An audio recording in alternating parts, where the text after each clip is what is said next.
Good morning students. आज हम पढ़ेंगे बायोलॉजी का चैप्टर 6 लाइफ प्रोसेस।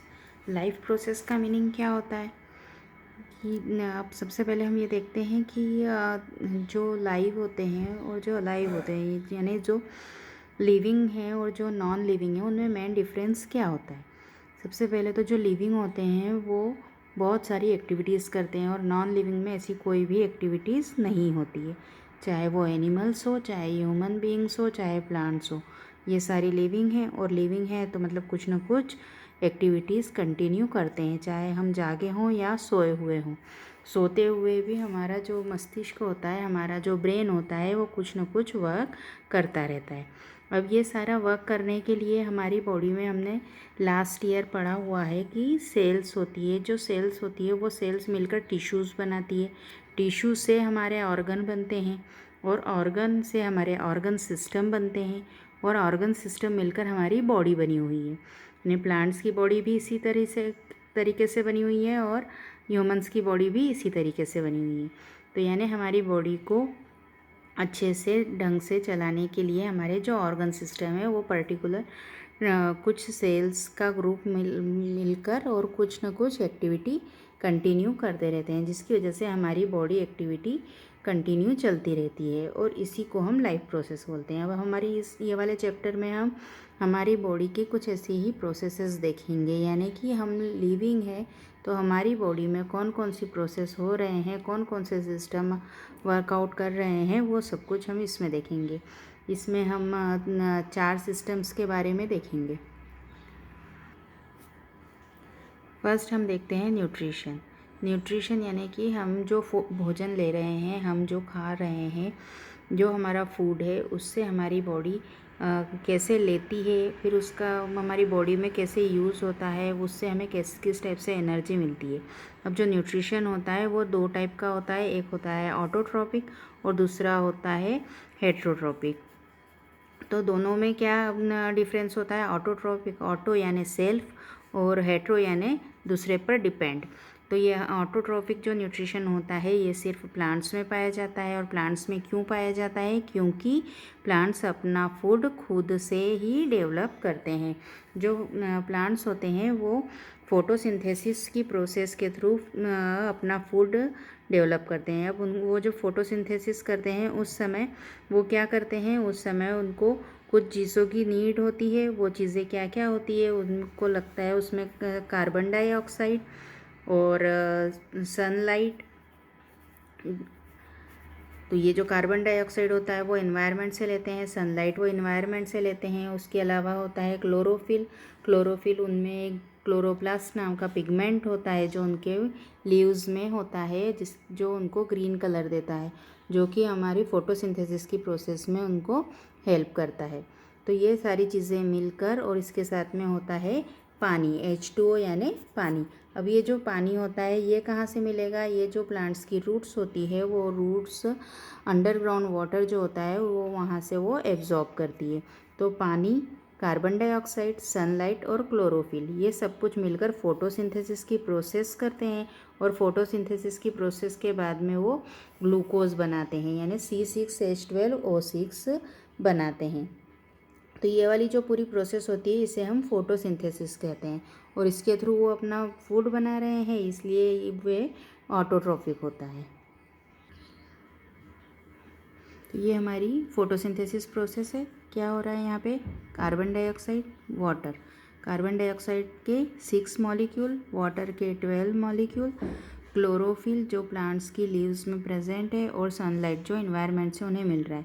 इसकी प्रेजेंट में कार्बन डाइऑक्साइड और वाटर की रिएक्शन हो रही है, जिसकी वजह से हमको ग्लूकोज यानी C6H12O6 बन रहा है, यानी फूड बन रहा है। कहाँ बन रहा है? प्लांट्स में। और वो क्या बना रहे हैं? वो ऑक्सीजन रिलीज़ कर रहे हैं और पानी बन रहा है। अब ये हम बता रहे हैं कि यहाँ पर ये कार्बन डाइऑक्साइड इन्वायरमेंट से ले रहे हैं। अब कार्बन डाइऑक्साइड प्लांट्स लेंगे कैसे? उनमें ऐसा कौन सा पार्ट होता है जो कि जहाँ से कार्बन डाइऑक्साइड उन प्लांट्स में एंट्री करता है? उसके लिए होता है इसमें स्टोमेटा। ये जो स्टोमेटाज होते हैं ये लीव्स में की बैक साइड में पाए जाते हैं। और ये बहुत छोटे छोटे होल्स जैसे होते हैं। ये हमारा क्लोज्ड वाला स्टोमेटा है और ये हमारा ओपन स्टोमेटा है। जब ये ओपन होता है तो यहाँ से कार्बन डाइऑक्साइड ली जाती है और सेम एज ऑक्सीजन रिलीज़ की जाती है।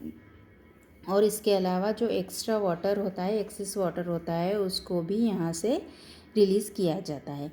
अब इसमें जो स्टोमेटाज होते हैं उसमें गार्ड सेल्स होते हैं। आउटर साइड में जो ये नज़र आ रहा है वो हमारे गार्ड सेल्स है। और यहाँ पे ये स्टोमेटा पोर्स होते हैं। इसमें ये जो ग्रीन पिगमेंट्स नज़र आ रहे हैं ये इसका होता है क्लोरोप्लास्ट, जो कि लीव्स को ग्रीन कलर देने का काम करता है। प्लांट्स में जो फूड बनता है वो अपने डिफरेंट बॉडी पार्ट्स में उसको स्टोर करके रखते हैं और उनसे ही हम लोग लेते हैं, यानी कि एनिमल्स एंड ह्यूमन बींग्स। जो प्लांट्स में स्टोर फूड होता है उसका यूज़ हम अपने न्यूट्रिशन के लिए करते हैं। ह्यूमंस में अलग होता है और एनिमल्स में अलग होता है। क्यों अलग होता है? क्योंकि सारे एनिमल्स प्लांट पर डिपेंड नहीं करते हैं। जो हर्बीवोर्स होते हैं वही एनिमल्स सिर्फ प्लांट प्रोडक्ट लेते हैं और प्लांट प्रोडक्ट लेकर वो लाइव होते हैं, मतलब रहते हैं और अपनी एक्टिविटीज़ कंप्लीट करते हैं। जैसे कि रैबिट होता है। अब वो जो रैबिट होता है वो जो लायन या टाइगर होते हैं, जो कॉर्निवोर्स एनिमल्स होते हैं, वो रैबिट गॉट इन पर डिपेंड करते हैं अपने फूड के लिए, लेकिन इनडायरेक्टली वो प्लांट पर डिपेंड करते हैं। क्योंकि यदि रैबिट गॉट इनको प्लांट प्रोडक्ट नहीं मिलेंगे तो कॉर्निवोर्स को अपने आप फूड के लिए प्रॉब्लम हो सकता है। अब हम देखते हैं ह्यूमंस में न्यूट्रिशन। ह्यूमंस में न्यूट्रिशन कैसे होता है? ह्यूमंस में कुछ ऐसे स्मॉल बैक्टीरियाज और ये होते हैं जो जिनमें सिंगल सेल होता है। जैसे हमारा अमीबा, जो अमीबा होता है उसमें वो सिंगल सेल होता है और सिंगल सेल होने की वजह से सिर्फ एक ही सेल में सारी एक्टिविटी होती है, यानी कि वो अपना फूड भी इसी से ले रहा है, उसका डाइजेशन भी एक ही सेल से हो रहा है, उसका एक्सक्रिएशन भी इसी से हो रहा है, यानी सारी प्रोसेस उसकी सिंपल एक ही सेल में कंप्लीट हो रही है। हम इसमें इजेशन प्रोसेस देखेंगे कि अमीबा जो होता है वो अपना फूड कैसे लेता है। अब यहाँ पर हम देख रहे हैं कि ये हमारा अमीबा है। अमीबा का ये न्यूक्लियस है, और ये है उसका फूड पार्टिकल्स। जब फूड पार्टिकल अमीबा के पास में जा रहा है तो उसका आउटर स्पेस जो होता है वो थोड़ा सा अंदर की साइड मुड़ जाता है, जो उसके सूडोपोडिया कहलाते हैं, और वहाँ से वो फूड इंटर कर लेता है।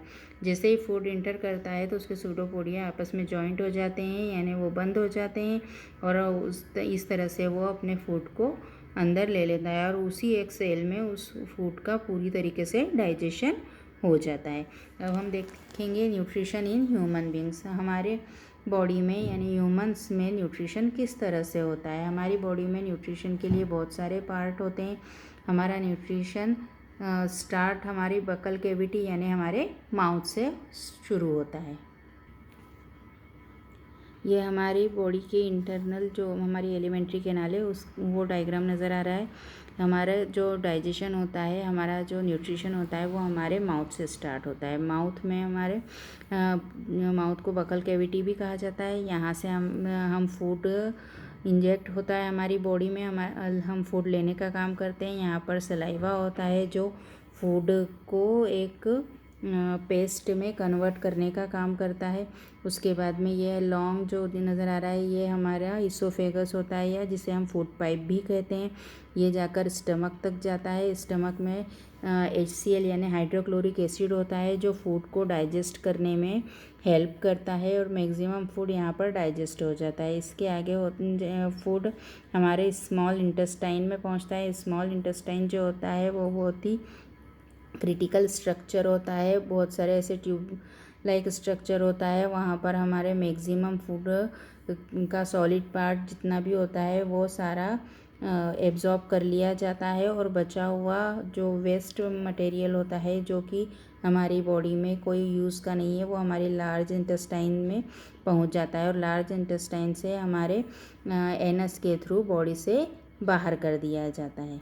तो इस तरह से हमारी बॉडी में पूरा हमारा डाइजेस्टिव सिस्टम वर्क करता है।